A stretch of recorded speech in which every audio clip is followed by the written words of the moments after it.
मेरी भरी सभा में आ जइयो मुरली के आज बजैया कान्हा भरी सभा में आ जइयो सुन मुरली के बजवैया मुरली के बजवैया तुम गवन के चरवैया मेरी भरी सभा में आए जइयो मोहन मुरली बजवैया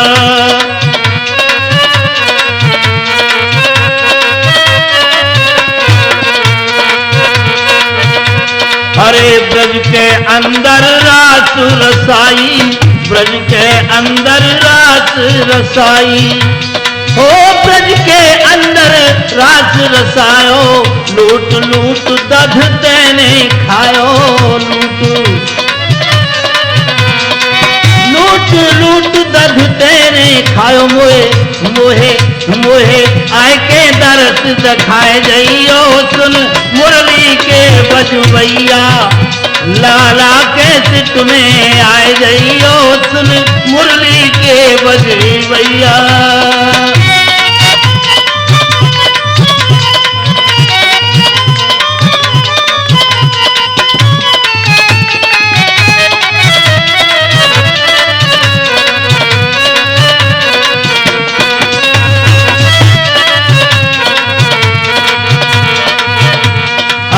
भक्तन के दुख तेने तारे भक्तन के दुख तुमने तारे भक्तन के दुख तुमने तारे तुम हो नाथ द्वार का वारे तुम हो नाथ द्वार का वारे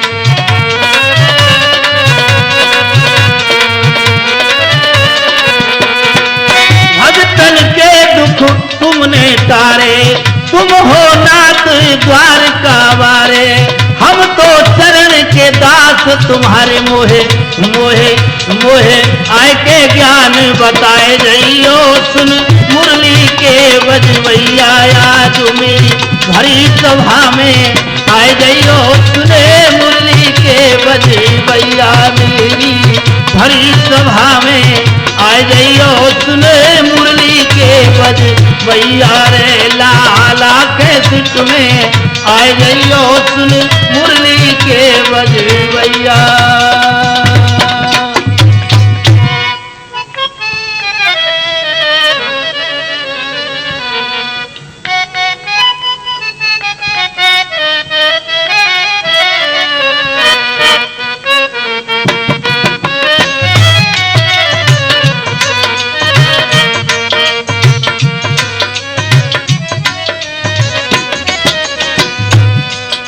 हाँ तो देखिए हमारे भारत देश में हिंदू धर्म पर मरने वाले हमारे साथियों लाला कैसेट को आशीर्वाद देने के योग हमारे बुजुर्गों मेरे भारत देश की मान और प्रतिष्ठा रखने वाले मेरे नौजवान साथियों माता एवं बहनों आप हर एक कंपनी की अगैरह वगैरह कैसेट तो बहुत सुनते हैं लेकिन लाला कैसेट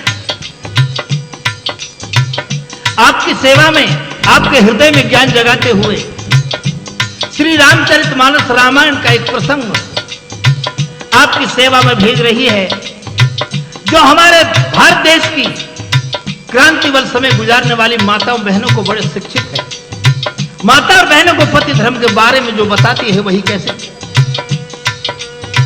देखिए किस तरह से रावण ने लंका में रहकर के अत्याचार किए भगवान श्री रामचंद्र ने रावण को अपने धनुष और अपने टंकोर बाण से दंड देकर के राक्षसों से पृथ्वी को विहीन किया लेकिन कहा जाता है कि आग लगी आकाश में आग लगी आकाश में जल जल पड़त अंगार जय नहीं होते संत जन तो जल जाते संसार अगर संसार में धर्मेष्ठ पुरुष नहीं होते तो ये पृथ्वी रसातल को चली जाती रावण के अत्याचारों से भयभीत हो गई ये पृथ्वी भगवान राम को अवतार लेना पड़ा। और बात वहां पहुंच गई सज्जनों, रावण का बड़ा पुत्र मेघनाद, जिसने देवराज इंद्र को भी जीत रखा था, आज उस माता जानकी के हरण के कारण लंका का विनाश होने लगा है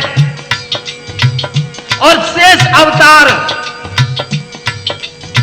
बालचती लक्ष्मण से मेघनाद का युद्ध हुआ। लोग कहते हैं मेघनाद और लक्ष्मण का युद्ध हुआ, लेकिन नहीं, युद्ध तो सीता और सुलोचना का था। जबकि लक्ष्मण को पहले युद्ध में शक्ति मारी मेघनाद ने। क्यों? कि सुलोचना में सत ज्यादा था, सीता अकेली पड़ गई। दूसरे युद्ध में उर्मिला को मिलाया, दोनों महाशक्तियों के सत ने सुलोचना को पीछे हटा दिया उस रणभूमि में। बात यहां आ जाती है, लक्ष्मण के हाथों से मेघनाद का वध हो गया। शीश को काट करके लक्ष्मण रामादर में ले गए। सुलोचना के समाचार के लिए मेघनाद की भुजा काट करके महलों में फेंक दी। धार रणभूमि में पड़ा हुआ था। रामादल में मेघनाद का सिर पहुंच जाता है। उधर सुलोचना अपने पति के प्यार में, अपने पति की सेवा में बैठी है। पति के गले में हार पहनाने के लिए फूलों का हार बना रही है। यहीं से सुनिए, आपकी सेवा में लाला कैसेट के सौजन्य से यह रामायण का एक प्रसंग पेश किया जा रहा है।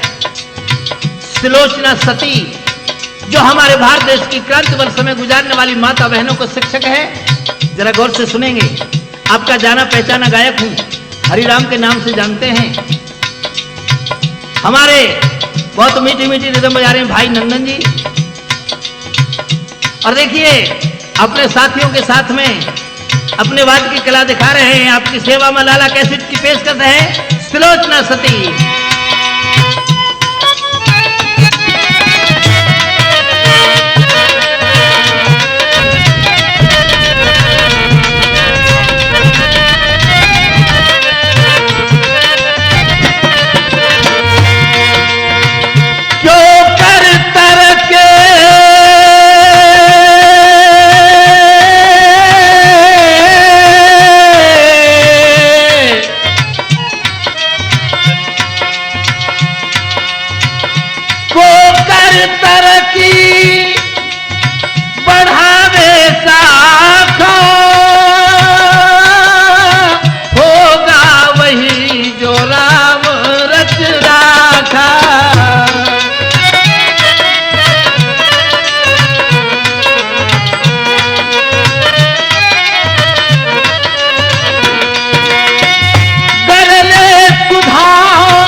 प्यारे सज्जनों, जिस पर भगवान की कृपा होती है उसको गऊ का खून समुद्र के समान हो जाता है, अग्नि ठंडी हो जाती है। उधर पति की याद में बैठी है वो शेष की कन्या सुलोचना और अपने पति के प्यार के लिए हार गूंथ रही। तो सुनिए क्या हुआ।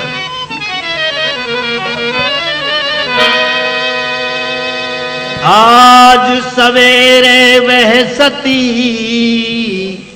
कर उद्धान बिहार, पति सेवा को गूंथने बैठी सुंदर हार। पति की सेवा के लिए बहुत सुंदर फूलों का हार बनाने के लिए बैठी है, हार को बना रही है। लेकिन कवि ने कहा है, इतने ही में हवा का झोंका आया एक, इधर उधर को उड़ गए जो थे फूल। यानी जैसे अपने पति के लिए हार गूंथने को बैठी है, एक हवा का झोंका आया और उस हवा के झोंके से जो फूल थे वो इधर उधर को उड़ गए। फूलों के उड़ते ही चिंता बढ़ गई सुलोचना को। फड़क उठा दाहा नयन, खुले शीश के बाल, घबराहट में हाथ से छूट गई वो माला। घबरा गई सुलोचना, हाथ से वो माला छूट गई जिस हार को गूंथ रही थी। दासी को बुलाया है। दासी, क्या बात है, मेरे पति रणभूमि में गए हुए और ये जो मेरे हाथ से हार छूटा है ये अपशगुन दिखाई देता है। कहने लगी ये दासी से, क्या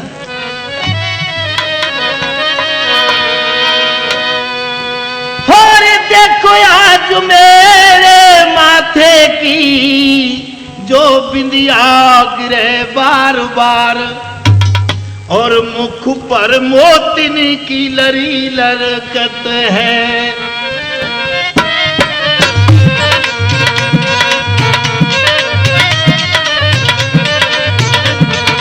कहने लगी दासी, आज मेरे माथे की जो बिंदी गिरे बार बार।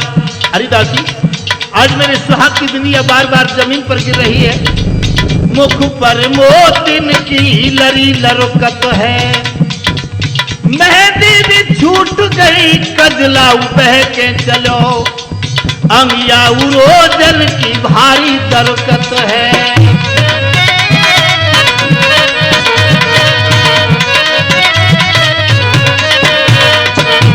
क्या बात है दासी, आज मेरे हाथ से अपने आप मेहंदी छूट गई, मेरी आंख फरक रही है।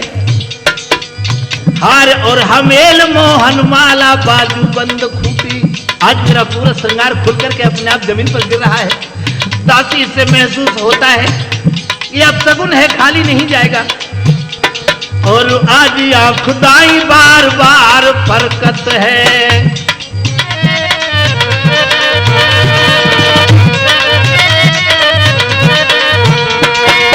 ऐसे तो जच रही दासी मेरे दिल में, जैसे आंख बेरिन मोहले के तरकत है।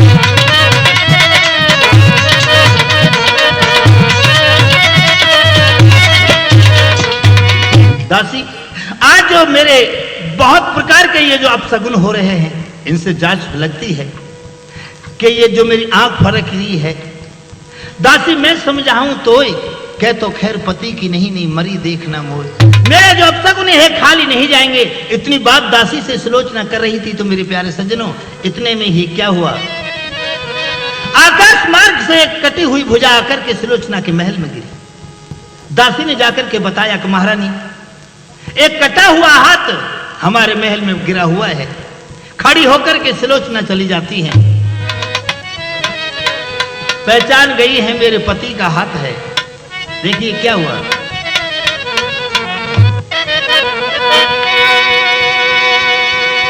जिन हाथों ने रक्षा के हित तुमको सर्वस्व बनाया था। भुजा को हाथ नहीं लगाया सुलोचना ने। पहचान तो जरूर गई है लेकिन दिल में शंका है, फिर भी कहने लगी है, बदले में भारी से भारी सेवा का हाथ उठाया था।